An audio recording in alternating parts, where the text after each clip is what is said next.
Your skin type is DSNW. That stands for dry, sensitive, even pigment, but a higher risk of aging because of your lifestyle habits.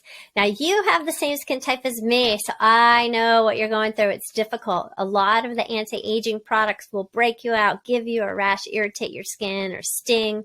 And this is because we have an impaired barrier, little holes in our skin that lets water get out of our skin and lets allergens and irritants get in.